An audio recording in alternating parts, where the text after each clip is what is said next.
और जो संविधान का पालन करते हैं उन दलित भाइयों के लिए, सबके लिए यह है। ये किसी को नहीं छोड़ा यहां पे मायावती जी ने। ये लोग भले कितना कह ले, चाहे वो मायावती हो चाहे वो अखिलेश यादव हो, एक चीज क्लियर है कि जो इनका प्रेम है वो एंटी नेशनल है, जो इनका प्रेम है वो गैर हिंदू है। हिंदू को जिस दिन एक समझना ये लोग शुरू कर देंगे, हालांकि रोहन भाई मुझे नहीं लगता कि इस जन्म में ये पॉसिबल है कि ये लोग हिंदू को एक समझे, क्योंकि ये वही अखिलेश यादव है जिसका बाप 1992 में कार सेवकों पे गोली चलवाता है। बात करते हैं अखिलेश यादव की।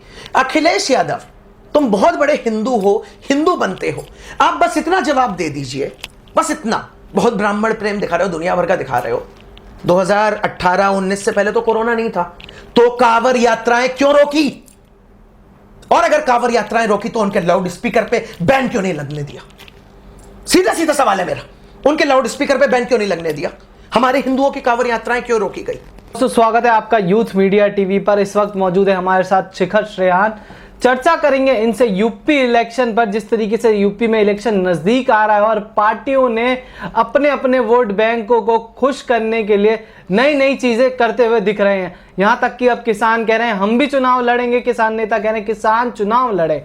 चर्चा करेंगे इन्हीं सब मुद्दों पर शिखर श्रेयान से कि वो किस तरीके से देखते हैं जो ब्राह्मण सम्मेलन किया जा रहा है। कहा जा रहा है कि ब्राह्मण बीजेपी से नाराज है और इस बार आखिरकार यूपी का ब्राह्मण किसके साथ जा रहा है, क्योंकि शिखर भाई खुद ब्राह्मण है। चर्चा करते हैं और आपको बताते हैं कि आखिरकार अब क्या होने वाला है यूपी चुनाव में।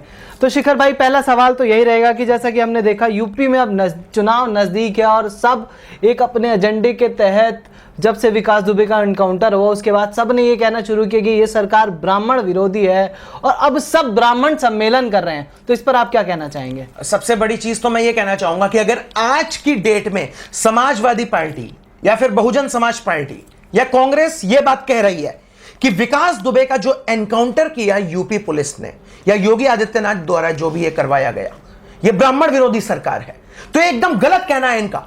ये लोग ये तो बता देंगे जनता में जाकर कि विकास दुबे को मार दिया, ब्राह्मण को मार दिया, लेकिन यही कांग्रेस पार्टी, यही अखिलेश यादव, यही समाजवादी पार्टी, यही मायावती ये क्यों नहीं बोलते हैं कि जिस विकास दुबे का एनकाउंटर किया गया था वो ऑलरेडी 25 या 26 ब्राह्मणों को मारे हुए बैठा था।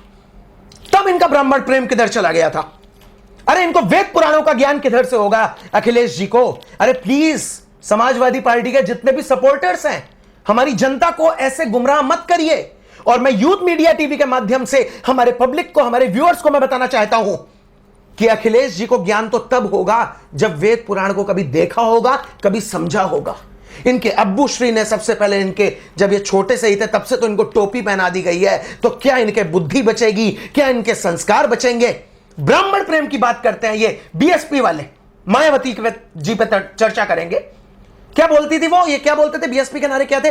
तिलक, तराजू और तलवार, इनके मारो जूते चार। अरे शर्म आनी चाहिए।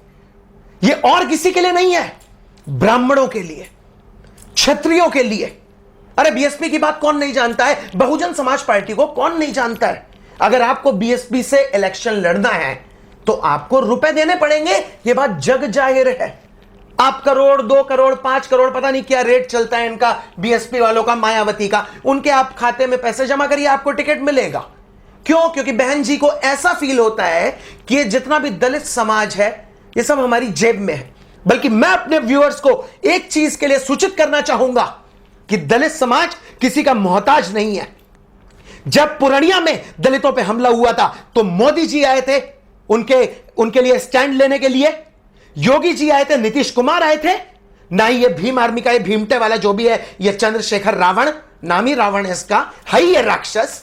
ना ये राक्षस पहुंचा था, ना मायावती पहुंची थी, ना कोई पहुंचा था।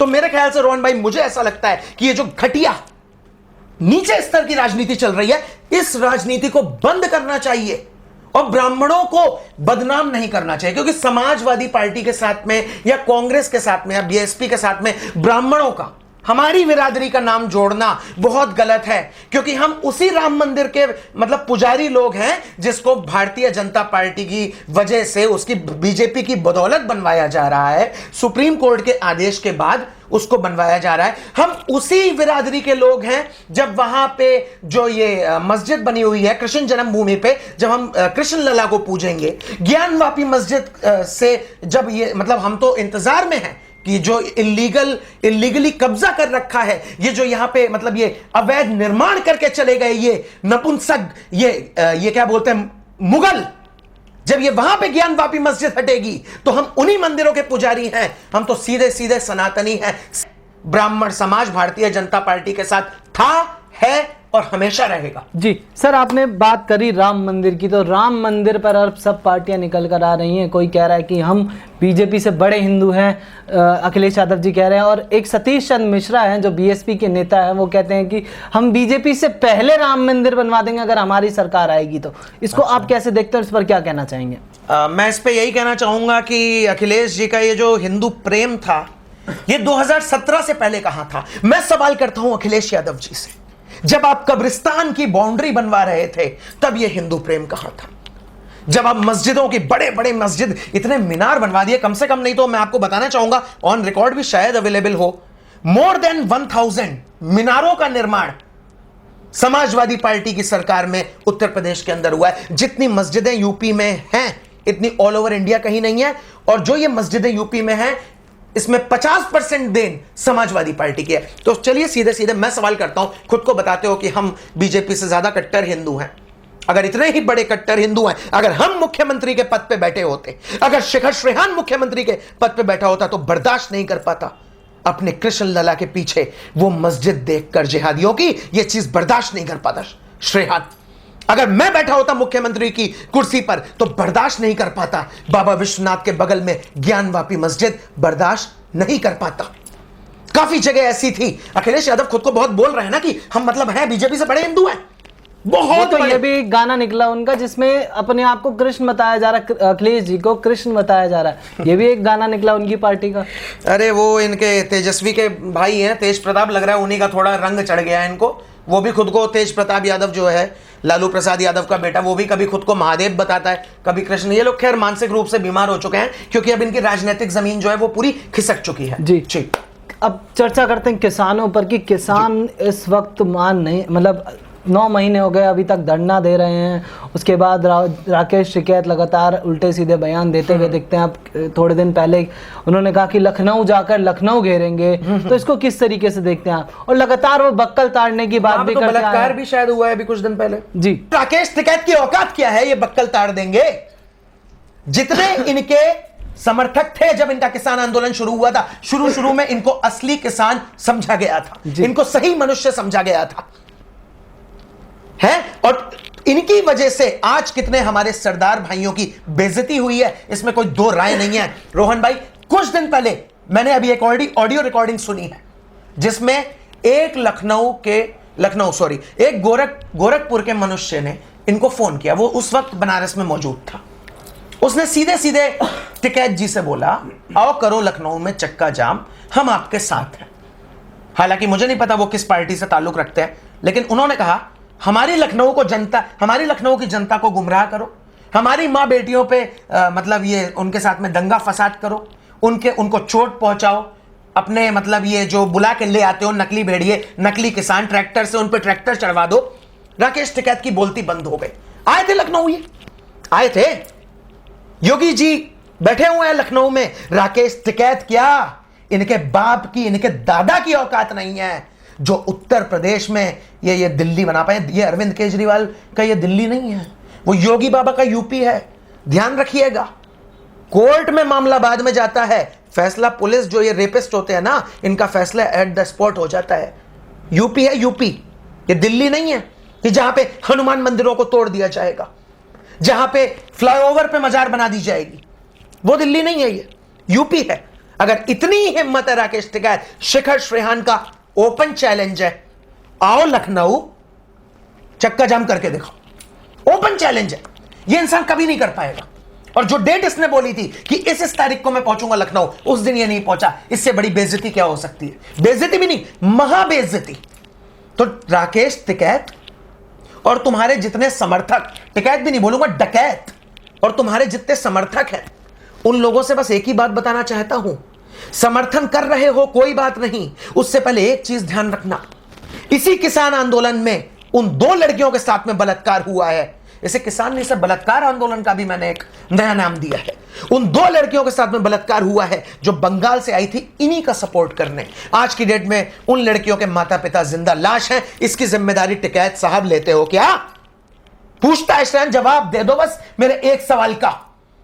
वहां पे किसान आंदोलन में मैं गया, गाजीपुर बॉर्डर गया, अरे विस्की चले, जहां पे रम चले, वोडका चले, पिज्जा, बर्गर, फुट मसाज, दुनिया भर के एसी सर्विसेज अवेलेबल, सब कुछ। उसे आंदोलन नहीं बोलते हैं भाई साहब। आंदोलन वो था जो भगत सिंह ने किया था, आंदोलन वो था जो चंद्रशेखर आजाद ने किया था, सुभाष चंद्र बोस ने किया था, वो थे आंदोलन।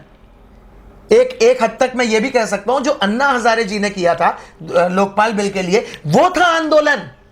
लेकिन ये जो तुम कर रहे हो ना, तुम्हारे सीधी सीधी नियत है भारत को एक असुरक्षित देश घोषित करना है, जिससे विदेश हम पे निवेश करना बंद कर दे। सब तुम ये गैर हिंदू मुल्कों से और चाइना के कहने पे कर रहे हो। और जिस दिन खुलासा होगा राकेश टिकैत का, जिस दिन, मुझे पूरा भरोसा है हमारी इंटेलिजेंस एजेंसीज ये काम भी बहुत जल्द करेंगी, जिस दिन खुलासा होगा, आजम खां, मुख्तार अंसारी, इनसे ज्यादा बुरी हालत होने वाली है इस राकेश टिकैत की। इतना मैं डंके की चोट पर इस बात को मैं कह सकता हूं, पूरे कॉन्फिडेंस के साथ मैं कह सकता हूं। आजम खां बहुत बड़ा नवाब बनता था, एक समय ऐसा था जब उनकी तूती बोलती थी हमारी यूपी में।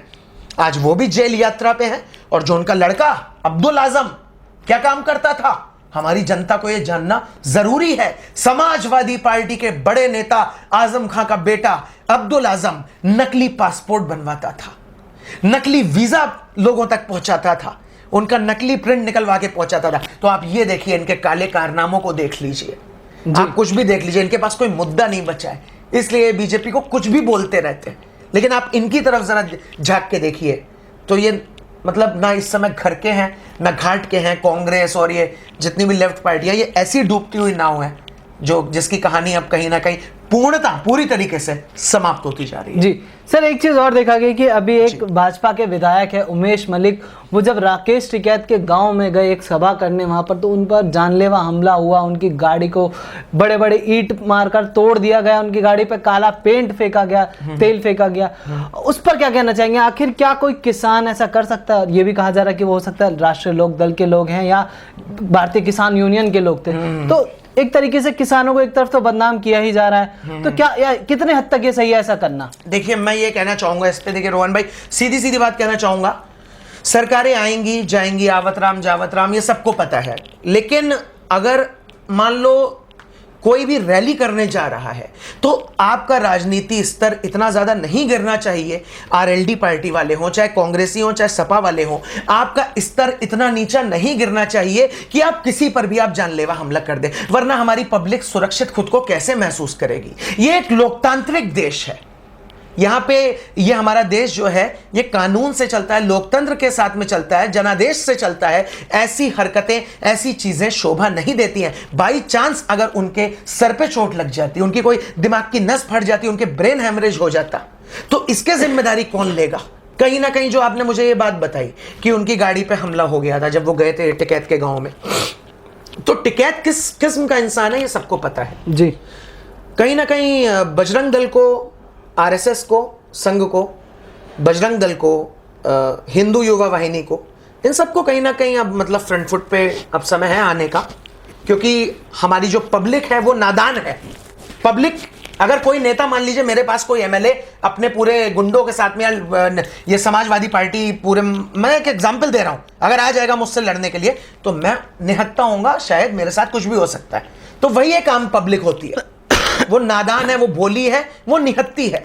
तो ऐसे में कहीं ना कहीं पब्लिक के बचाव में बजरंग दल, आरएसएस, हिंदू युवा वाहिनी, एबीवीपी और भी संगठन है, विश्व हिंदू परिषद, हिंदू रक्षा दल, गौ रक्षा दल, आप लोगों को आना चाहिए, आगे बढ़ना चाहिए। शिखर श्रेहान आपके साथ में है, वरना इन राक्षसों का अगर ऐसे ही हाल रहा तो शायद देश की बहुत ही जल्दी बहुत ही ज़्यादा दुर्दशा हो सकती है। और ये जो बात कही थी अखिलेश यादव ने समाजवादी पार्टी के नेताओं ने कि हम राम मंदिर बनवाएंगे, तो कभी आपके पिताजी कहते हैं कि हम मतलब मुसलमानों के लिए जिएंगे, मुसलमानों के लिए मरेंगे, आप कहते हैं हम मंदिर बनवाएंगे। उल्टा मुझे ऐसा फील होता है कि अगर इनकी सरकार आ गई तो वो मंदिर का काम ऐसा रुकेगा कि वो मंदिर का काम दोबारा चालू नहीं हो पाएगा। इसलिए अब ये जनता के ऊपर है कि आपको अपना राम मंदिर बनवाना है, बनते हुए देखना है या नहीं। 100 की सीधी एक बात।